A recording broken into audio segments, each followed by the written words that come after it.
நுகைகொடையில் இருக்கக்கூடிய ஆனந்த சமரக்கோன் திறந்த வெளியரங்குல ஒரு பேரணி ஒன்று இடம்பெற்றிருந்துச்சு நேற்றைய நாள்ல. நம்ம எல்லாருக்கும் தெரியும். அதாவது ஸ்ரீலங்கா பொதுஜன பெரமுனவினுடைய தேசிய அமைப்பாளர் நாமல் ராஜபக்ச தான் இதை ஏற்பாடு செய்திருந்தார் அப்படின்னு சொல்லலாம். இந்த பேரணியில கிட்டத்தட்ட 15க்கும் அதிகமான கட்சியை சேர்ந்தவர்கள் வந்திருந்தார்கள். அதாவது கிட்டத்தட்ட ஒரு கட்சியிலிருந்து ஒரு ஆள் வந்திருந்தாலும் அது ஒரு கட்சியாக கணக்கிடப்படும் அப்படின்றதுதான் உண்மை. அப்படியே கிட்டத்தட்ட 15-16 கட்சிகள் இந்த பேரணியில இணைஞ்சு கொண்டிருந்தாங்க. அதே போல ஸ்ரீலங்கா பொதுஜன பெரமுனவினுடைய முன்னாள் ஜனாதிபதி மஹிந்த ராஜபக்ச வரமாட்டார் அப்படின்னு சொல்லி ஏற்கனவே சொல்லப்பட்டிருந்தாலும் அதுக்கு பிறகு வருவார் அப்படின்னு சொல்லி அவர்கிட்ட ஊடகவியலாளர்கள் கேட்கும் போது நான் வருவேன் அப்படின்ற மாதிரி சொல்லியிருந்தார். இருந்தாலும் நேற்றைய பேரணியில அவர் கலந்து கொள்ளல.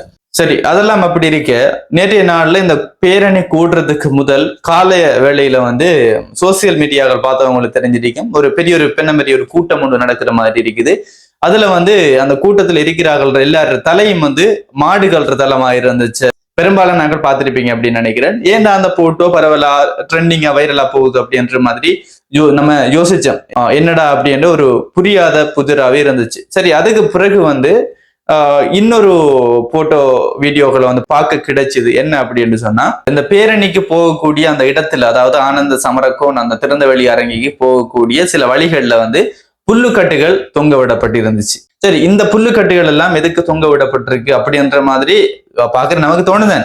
காலையில பார்த்து அந்த போட்டோவையும் இந்த புல்லுக்கட்டையும் பார்த்து நினைக்கும் போதுதான் நம்மளுக்கு ஒரு விஷயம் புரிஞ்சிச்சு. என்ன அப்படின்னு சொன்னா, இந்த பேரணிக்கு வாரவங்க எல்லாரும் மாடுகள் அப்படின்ற மாதிரியும் இந்த மாடுகள் எல்லாரும் இந்த புல்ல சாப்பிட்டுட்டு போங்க அப்படின்ற மாதிரி இதுதான் அந்த விஷயங்கள் நடந்திருக்கு. அதாவது இந்த பேரணியில கலந்து கொள்றாக்கள் மாடுகள் நாங்க புல் வைக்கிறோம் சாப்பிட்டு போங்க அப்படின்ற மாதிரி ஒரு காமெடியான விஷயம் அங்க நடந்துருந்துச்சு. அதே போல இந்த கூட்டத்துல கலந்து கொண்டவங்க பல பேர் எதுக்கு வந்தோம் அப்படின்னு தெரியாமலே இந்த கூட்டத்துல கலந்து கொண்டிருந்தாங்க அப்படின்றதான் உண்மை. ஒரு அம்மா கிட்ட ஒருத்தர் கேட்கிறாரு, என்னத்துக்காக எதுக்காக வந்திருக்கீங்க அப்படின்னு கேட்கும்போது சொல்றாங்க, நாங்க ஜனாதிபதியை வாழ்த்துறதுக்காக வந்திருக்கிறோம் அப்படின்ற மாதிரி சொல்றாங்க.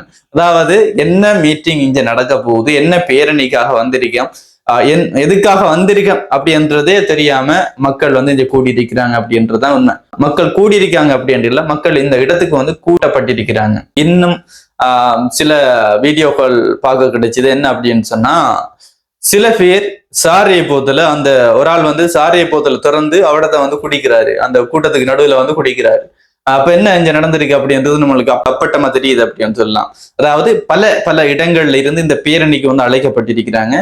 பஸ் மூலமா அந்த இடத்துக்கு கொண்டு வரப்பட்டிருக்கிறாங்க அப்படின்னு சொல்லலாம். அதாவது இவ்வளவு ரூபாய் காசு தாரன் சாரியம் தாரன் வாங்க அப்படின்னு சொன்னா தெரியும் தானே, பல பேர் போவாங்க.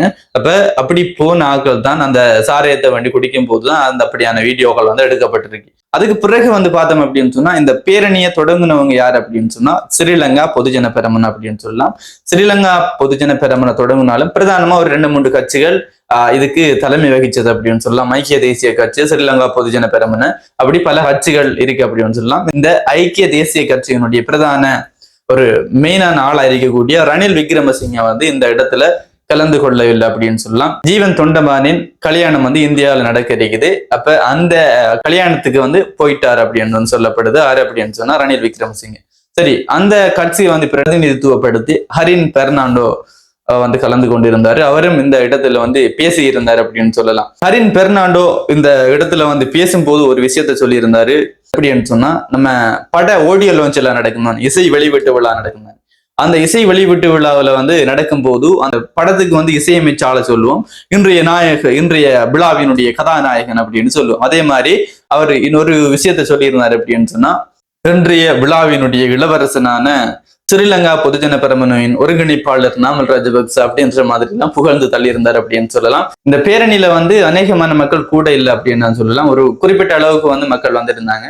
அதே போல 2022 நடந்த இந்த ஸ்ரீலங்கா கோட்டா ஹோஹோம் அப்படின்னு சொல்ற அந்த பிரச்சனைக்கு பிறகு ஸ்ரீலங்கா பொதுஜன பெரமுன நடத்தின ஒரு மிகப்பெரிய கூட்டம் இது என்று கூட சொல்லலாம். இவங்க இந்த கூட்டத்தினுடைய மெயினான நோக்கம் என்ன அப்படின்னு பார்த்தோம்னு சொன்னா, அவங்க சொல்றாங்க, இதுவரை இந்த தேசிய மக்கள் சக்தி அரசாங்கம் அவங்க கொடுத்த வாக்குறுதிகளை மக்களுக்கு நிறைவேற்றவில்லை அப்படின்றதான் இந்த பேரணியினுடைய மிக பிரதானமான துணைப்பொருளா இருந்துச்சு அப்படின்னு சொல்லலாம். அதாவது இதெல்லாம் நீங்க செய்யறேன்னு சொன்னீங்க, ஆனா செய்யல, இதை உங்களுக்கு ஞாபகப்படுத்துறோம் அப்படின்ற மாதிரி தான் இந்த பேரணியினுடைய மிக பிரதானமான துணைப்பொருளா இருந்துச்சு. அதனை தொடர்ந்து பார்த்தோம் அப்படின்னு சொன்னா ஸ்ரீலங்கா பொதுஜன பெரமுனவினுடைய தேசிய ஒருங்கிணைப்பாளர் நாமல் ராஜபக்ச அவர்கள் வந்து பேசியிருந்தாரு. பல விடயங்கள்லாம் அதுல பேசியிருந்தாரு. முக்கியமான கப்பல் கட்டுற கதையெல்லாம் கதைச்சிருந்தாரு அப்படின்னு சொல்லலாம். அதாவது கப்பல் ஒன்று கட்டப்பட்டுறது நங்கூரமிட்டு நிக்கிறதுக்கு இல்ல, கடல்ல ஓடுறதுக்கு அப்படின்ற மாதிரி பல விஷயங்கள் காய்ச்சிருந்தாரு அப்படின்னு சொல்லலாம். அதாவது அடுத்த 2029 நடக்கக்கூடிய எலெக்ஷன்ல நாங்க வருவோம் அப்படின்ற மாதிரி தான் ஒரு கதை இருந்துச்சு அப்படின்னு சொல்லலாம். எங்களுக்கு வாய்ப்பு கிடைக்கிறப்ப நாங்க இந்த அரசாங்கத்தை கவிழ்ப்போம் அப்படின்ற மாதிரி அவரோட பேச்சு வந்து இருந்துச்சு. ஓகே, இந்த வீடியோ பார்த்துட்டு இருக்கிற மக்களாகிய நீங்க சொல்லுங்க, இந்த பேரணி தொடர்பான உங்களுடைய கருத்துக்களை கமெண்ட்ஸ்ல சொல்லுங்க. அடுத்த வீடியோவில் சந்திப்போம்.